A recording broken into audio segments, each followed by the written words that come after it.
Welcome back to the Midnight Fire. Tonight we're journeying to the shores of British Columbia, Canada, to a place where history and mystery converge. We're talking about the Triangle Island Lighthouse, a structure often called the Graveyard of the Pacific, or, more hauntingly, the lighthouse that never had a keeper.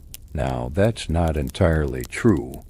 It did have keepers, but their stories are so harrowing, so filled with tragedy and despair, that it feels as though the island itself rejected them.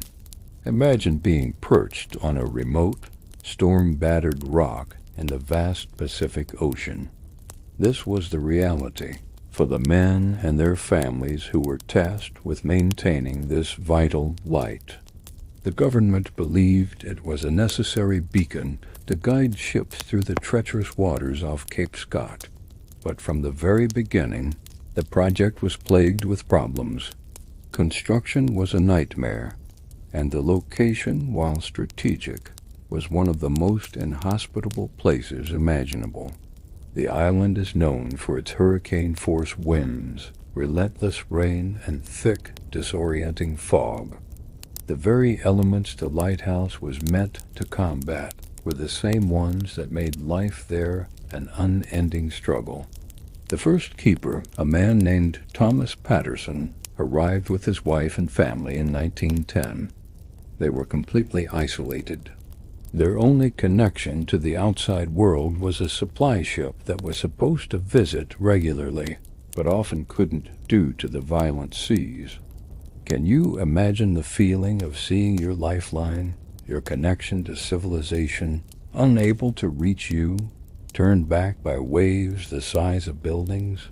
For months on end, they were utterly alone, battling not just the weather but profound loneliness and the psychological strain of constant danger.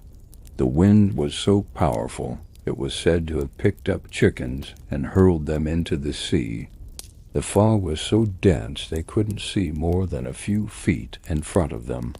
Life on Triangle Island was a constant fight for survival. The keepers' gardens, their only source of fresh food, were repeatedly destroyed by the gales.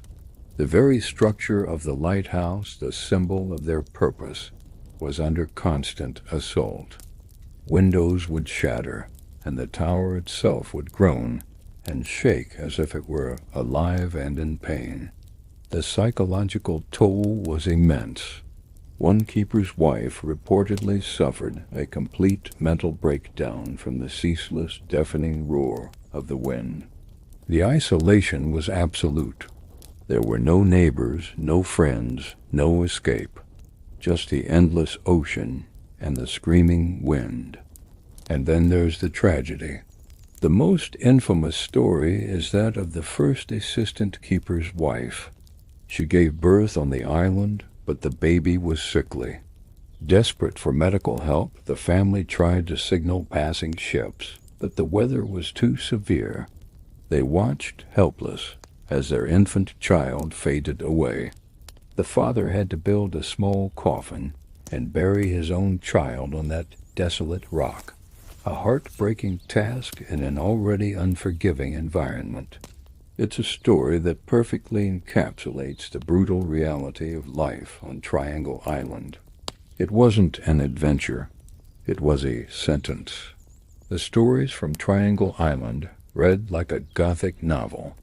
There were reports of men going mad, driven to despair by the isolation and the relentless, soul-crushing noise. Supplies ran dangerously low. At one point, the keepers were forced to ration their food, unsure when or if the next supply ship would arrive. The light itself, the whole reason for their being there, was also a source of frustration. The tower was built too high. When the fog rolled in, which it did constantly, the beam of light was often completely obscured, rendering it useless to the ships it was meant to guide. All that suffering, all that sacrifice was for a light that often couldn't even be seen. Finally, after just a decade of operation, the Canadian government made a decision. In 1920, they concluded that the lighthouse was untenable. The cost, both in money and in human suffering, was too high. They decommissioned the light, packed up what they could, and abandoned the station.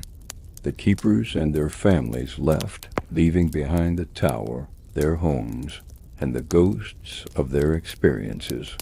They left behind the small, lonely grave of an infant child. The lighthouse on Triangle Island had been operational for only 10 years, but in that short time it had earned its grim reputation. Today, the lighthouse is a ruin.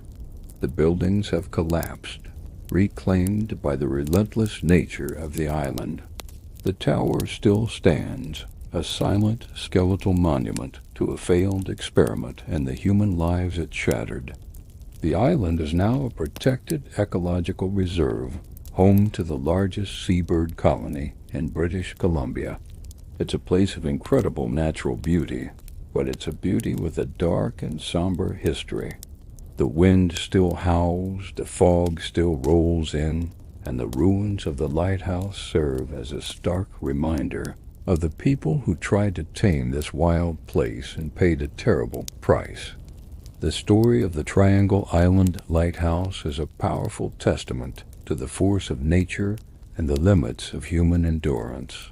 It makes you wonder about the men and women who answered the call to serve in these remote outposts. They were pioneers facing down unimaginable hardship to keep the lights burning. But on Triangle Island, the darkness, both literal and metaphorical, proved too strong. It remains a haunting chapter in maritime history, the story of the lighthouse that was too dangerous to keep, a beacon that was ultimately swallowed by the very storm it was built to defy. It's a chilling reminder that some corners of the world are simply not meant for us. Thank you for joining us on this journey to the graveyard of the Pacific. It's a story that sticks with you, a testament to the raw power of the natural world and the human spirit that dares to challenge it. If you found this story as fascinating and haunting as I did, make sure to like this video and subscribe to the Midnight Fire for more tailies from the edge of the map. We'll see you next time